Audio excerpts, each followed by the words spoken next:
আচ্ছা, তো এটা যখন ক্রিয়েট করা হয়ে যাবে, ইন্টিগ্রেশন করা হয়ে যাবে, এরকম দেখা যাবে। তারপর হচ্ছে যে পেজ আসবে। দেখেন এখানে মোট কয়টা আছে, মোট হচ্ছে 516টা কি নট ইন্ডেক্সড, হ্যাঁ। মানে আপনার 516টা কিন্তু ইন্ডেক্স হয় না, মানে অ্যাড হয় নাই গুগলে। এবং হচ্ছে 213টা পেজ জাস্ট হচ্ছে অ্যাড করা হয়েছে, ঠিক আছে। তার মধ্যে একটা জিনিস ভালোভাবে খেয়াল করেন সবাই। তো এখানে আসার পরে দেখেন নট ফান্ড 404 পেজ। এখানে কয়টা পেজ আছে? 28টা পেজ আছে, ঠিক আছে। 28টা কিন্তু পেজ আছে। তো এর মধ্যে আরো যে বিষয়গুলো আছে এগুলা যখন নতুন ক্রিয়েট করবেন তখন হচ্ছে একটু এই ফাঁকা থাকবে, বাট এগুলো আস্তে আস্তে এগুলো হচ্ছে নিয়ে নিবে, গুগল নিয়ে নিবে, ধরে ফেলবে, যে প্রবলেম গুলো আছে সেগুলো ধরে ফেলবে, ঠিক আছে। তো সেক্ষেত্রে হচ্ছে আমাদের যেটা দরকার সেটা হচ্ছে 404 যে ব্রোকেন লিঙ্ক গুলো আছে এগুলো হচ্ছে আমাদের ফিক্স করা লাগবে, মানে গুগলের কাছ থেকে রিমুভ করতে হবে। তো সেক্ষেত্রে আমাদের এটা হচ্ছে এডিট করবে। এডিট করার পরে দেখেন এখানে মোট 28টা কিন্তু ব্রোকেন লিংক আছে, হ্যাঁ। 28টা কিন্তু কম না, অনেক পেজ। তো এইগুলো আসলে আমরা কিভাবে রিমুভ করবো গুগলের কাছ থেকে? এগুলো ধরেন এই একটা হচ্ছে পেজ কপি করলাম। কপি করার পরে এখানে এখানে দেখেন এখানে হচ্ছে আমরা রিমুভ যে ইয়াটা আছে সেটা খুঁজবো।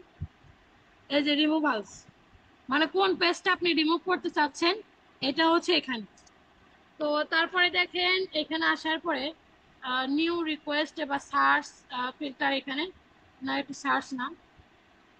আচ্ছা, তারপরে এই যে লিঙ্কটা নিয়ে আসলাম কপি করে, ওইটা হচ্ছে এখানে পেস্ট করে দিই। দেওয়ার পর রিমুভ দিস ইউআরএল অনলি, হ্যাঁ। বা হচ্ছে remove all URL with this prefix, এটা দরকার না, জাস্ট হচ্ছে আমি এটা রিমুভ করব। তারপর দেখেন নেক্সটে যাব। নেক্সটে আসার পরে সাবমিট রিকোয়েস্ট, এটা কিন্তু সাবমিট সাবমিট করে দিলাম। তারপরে যে প্রসেসিং কিন্তু চলতেছে, হ্যাঁ।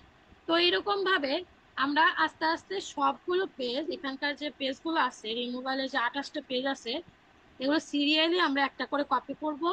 এবং হচ্ছে এই রিমুভালের মধ্যে গিয়ে একটা করে পেস্ট করে দিয়ে নেক্সটে যাব এবং হচ্ছে সাবমিট করে দেব। তো এরকম কিন্তু প্রসেসিং হচ্ছে, একটা সময় দেখা যাবে সবগুলো যদি আপনি রিমুভ করে দেন, এখানে যে পেজেস গুলো আছে এর মধ্যে যে 404 পেজ গুলো আছে এগুলো কিন্তু আস্তে আস্তে সব রিমুভ হয়ে যাবে, ঠিক আছে। সব কিন্তু রিমুভ হয়ে যাবে। তো আপনার এই 404 পেজের কিন্তু এটাই এই সার্চ কনসোলের বা হচ্ছে আপনার গুগল থেকে রিমুভ করার একটা ওয়ে, এবং হচ্ছে এই ইস্যুটা ফিক্স করার একটা ওয়ে এটা, হ্যাঁ। আপনার সাইটলাইনার থেকে কিন্তু ওইটা মোটামুটি কিন্তু ফিক্স করা সম্ভব না, বাট এখান থেকে কিন্তু আপনার এই সবগুলো পেজ রিমুভ করতে পারবেন।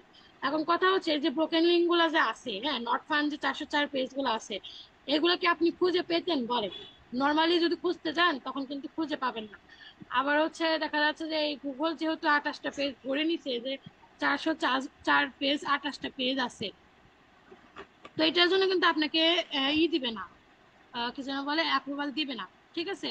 তো সেক্ষেত্রে আপনাদের মাথায় রাখতে হবে সার্চ কনসোলের মাধ্যমে এটা হচ্ছে আমরা ফিক্স করব, ঠিক আছে। এটা আমরা ফিক্স করব এবং হচ্ছে ফিক্সের শেষে এই যে রিমুভালের মধ্যে যেহেতু প্রসেসিং হচ্ছে এটা সবকিছু রিমুভ করে দিব। এবং তারপরে হচ্ছে আমাদের সবগুলো প্রবলেম কিন্তু মানে অ্যাপ্রুভালের জন্য সব প্রবলেম সলভ হয়ে যাবে, মানে আমাদের যে এই প্রবলেমটা এটা কিন্তু প্রবলেম সলভ হয়ে যাবে। তাহলে আজকে ক্লাসে কিন্তু মোটামুটি আপনারা যে এই বিষয়টা শিখলেন এটা কিন্তু খুবই ইম্পর্টেন্ট, মাথায় রাখেন। আর হচ্ছে ক্লাসগুলো ভালোভাবে প্র্যাকটিস করেন, ঠিক আছে। এখন কথা হচ্ছে এটা নিয়ে কোনো কোশ্চেন আছে আপনাদের?